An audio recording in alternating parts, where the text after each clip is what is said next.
खेलकूद। खेलकूद क्षेत्र कई प्रकार के रोजगार, कौशल और नौकरी के अवसर उपलब्ध कराता है।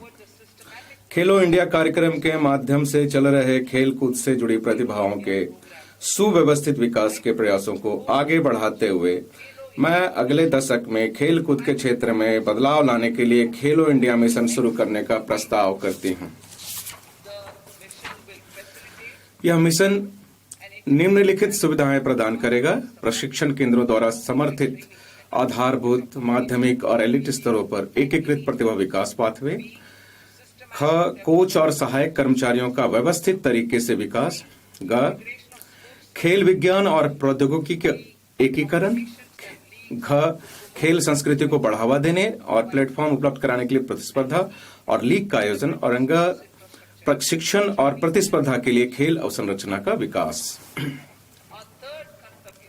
हमारा तीसरा कर्तव्य विकसित भारत के लिए सबका साथ सबका विकास के हमारे विजन के अनुरूप है।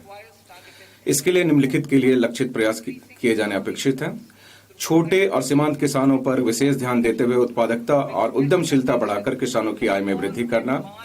ख, आजीविका के अवसर, प्रशिक्षण और उच्च गुणवत्तापूर्ण सहायक उपकरणों तक पहुंच प्रदान करने के माध्यम से दिव्यांगजनों का सशक्तिकरण।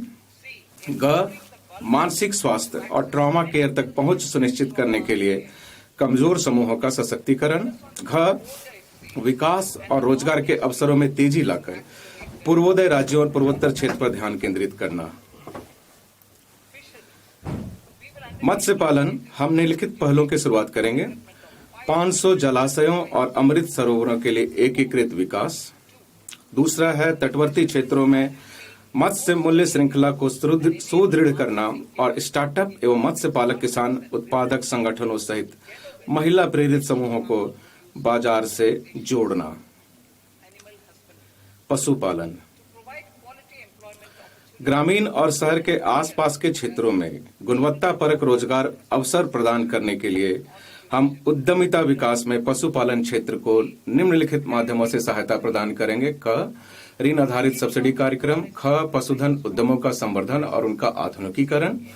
ग, पशुधन, डेयरी और मुर्गी पालन के लिए एकीकृत संकेंद्रित मूल्य श्रृंखला का सृजन। और मैं इसको पूरा पढ़ती हूँ: पशुधन उद्यमों का संवर्धन और उनका आधुनिकीकरण, पशुधन, डेयरी और मुर्गी पालन के लिए एकीकृत संकेंद्रित मूल्य श्रृंखला का सृजन। और घ, पशुधन किसान उत्पादक संगठनों को प्रोत्साहित करना। उच्च मूल्य वाली कृषि, कृषि उत्पाद में विविधता लाने, उत्पादकता बढ़ाने, किसानों की आय बढ़ाने और रोजगार के नए अवसर सृजित करने के लिए हम अपने तटवर्ती इलाकों में नारियल, चंदन, कोको, काजू जैसे उच्च मूल्य वाली फसलों को सहायता प्रदान करेंगे।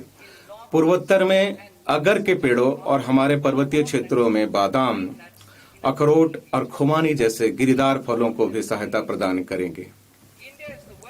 भारत विश्व में सबसे बड़ा नारियल उत्पादक देश है। 10 मिलियन किसानों सहित लगभग 30 मिलियन लोग अपनी आजीविका के लिए नारियल पर निर्भर हैं। नारियल उत्पादन में प्रतिस्पर्धा बढ़ाने के लिए मैं नारियल संवर्धन योजना का प्रस्ताव रखती हूं, ताकि विभिन्न पहलों के माध्यम से उत्पादन और उत्पादकता को बढ़ाया जा सके, जिसमें नारियल उगाने वाले प्रमुख राज्यों में पुराने और गैर उत्पादक नारियल के पेड़ों के स्थान पर नए सैपलिंग, पौधे, किस्में लगाना शामिल है। भारत को कच्चे काजू और कोको उत्पादन तथा प्रसंस्करण में आत्मनिर्भर बनाने और निर्यात प्रतिस्पर्धा में वृद्धि करने तथा वर्ष 2030 तक भारतीय काजू और भारतीय कोको को प्रीमियम वैश्विक ब्रांड के रूप में बदलने के लिए भारतीय काजू और कोको के लिए समर्पित कार्यक्रम का प्रस्ताव किया जाता है।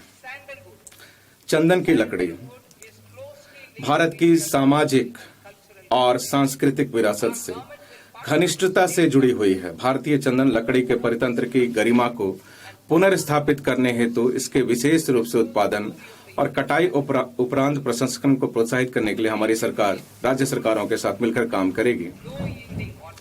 पुराने कम उपज वाले फलों उद्यानों के संरक्षण और पर्वतीय क्षेत्रों में अखरोट, बादाम और खुमानी के अधिक पैदावार को बढ़ाने के लिए एक समर्पित कार्यक्रम के माध्यम से किसानों की आय बढ़ाने और युवाओं को शामिल करके मूल्य वर्धन करने के लिए सहायता प्रदान की जाएगी। भारत विस्तार कृषि संसाधनों तक पहुंच के लिए आगामी एकीकृत प्रणाली। मैं भारत विस्तार का प्रस्ताव करती हूं, जो एक बहुभाषीय एआई टूल है और जिसे एआई प्रणाली सहित कृषि संबंधी प्रणालियों के लिए ICAR पैकेज सहित एग्री स्टैक पोर्टल के रूप में एकीकृत किया गया है। इससे कृषि उत्पादकता में वृद्धि होगी, किसानों को उचित निर्णय लेने में सक्षम बनाएगा और अनुकूल परामर्शी सहायता प्रदान करते हुए जोखिम को कम करेगा।